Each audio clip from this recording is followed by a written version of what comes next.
भरिया सिटी मां खे ख़बर ॾींदा हलूं त भरिया सिटी ऐं आसपास में चौपाए माल जी बीमारी वबा जी सूरत हाल इख्तियार करे वई। मालवनि जूं 3 मेहूं मरी वयूं। लाइव स्टॉक खाते खिलाफ़ मालवनि जो एहतजाज। हिन सिलसिले में भरिया जे वार्ड नंबर 4 कलोड़ा कॉलोनी वासी अब्दुल सत्तार कलोड़ो एहतजाज कंदे ॿुधायो त गुज़िरियल केतिरनि ई महीने खां चौपाए माल में मुख़्तलिफ़ बीमारियूं गंढो कारो वाह गोगी फिफड़ी ऐं ॿिनि बीमारियुनि सबबि मुंहिंजे 3 लखनि जी मेह मरी वई ऐं मुंहिंजे भाउ जूं 3 मेहूं मरी वयूं आहिनि। ग़रीब माण्हू आहियूं, चौपायो माल पारे पंहिंजे बचनि जो पेट पालियूं था। काफ़ी भेरा जानवर जे अस्पताल में वियासीं पर को बि ॿुधण लाइ तयारु न आहे। हिन ॿुधायो त लाइव स्टॉक खाते जा सरकारी मुलाज़िम घर वेठे पगार खणी रहिया आहिनि। हिन लाइव स्टॉक खाते जे वज़ीर अब्दुल बारी पीताफ़ी ऐं डिप्टी डायरेक्टर नौशर फिरोज़ खां मुतालबो कंदे चयो त नोटिस वठी टीमूं मोकिलियूं वञनि त जीअं असांजा जानवर बची सघनि।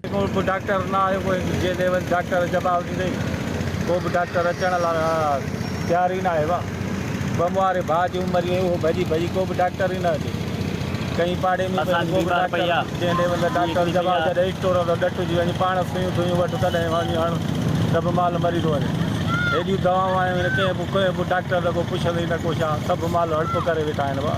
त असां ॾटासीं हिन बीमारी का ख़बर ई न पई। 5-6 ॾींहं बीमार थिया कम से कम 2.5 लखनि जो ढोरो बीमार भैया घर के डॉक्टर ही कोन थो अचे पुछण।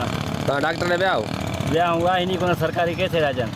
अलाए डॉक्टर जे मथां जेके अमलो आहे उहो त चवनि असां करोड़नि जूं दवाऊं ॾिनियूं आहिनि माण्हुनि खे। लॻी कोन्हे मां लॻे खीर लाहिण जी दवा आई आहे उहा तव्हांखे मिली आहे? कुझु बि कोन मिली आहे।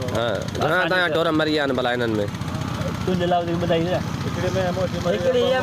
बीमार पई आहियां। बीमार पई आहे? हा पोइ डॉक्टर त मिलनि ई कोन था, अचनि ई कोन, पुछा ई कोन था। मज़ीद ख़बरनि ऐं तफ़सीलात लाइ विज़िट कयो असांजी वेबसाइट www.awamiNewsHD.com ऐं ॾिसंदा रहो अवामी न्यूज़ HD।